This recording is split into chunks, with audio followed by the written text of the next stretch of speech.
কলিয়াবরে দীর্ঘদিন ধরে রাস্তার অবস্থা বেহাল। একাধিক জায়গায় বিশাল বিশাল গর্ত। অল্প বৃষ্টি হলেই চরম সমস্যায় পড়তে হয় এলাকার বাসিন্দাদের। স্থানীয় বিধায়ককে জানিয়েও কোনো কাজ হয়নি বলে অভিযোগ এলাকাবাসীর। দ্রুত রাস্তাটি সংস্কার করে দেওয়া হোক প্রশাসনের কাছে আবেদন জানিয়েছেন স্থানীয়রা।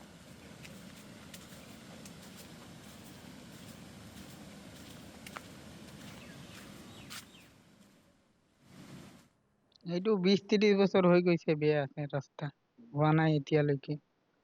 আপোনালোকে কৈছে অনুৰোধ কৰিছে হোৱাটো আগতে আছে বনোৱা নাই, এতিয়া বনোৱা নাইতো আমি কি কৰি দিম এতিয়া।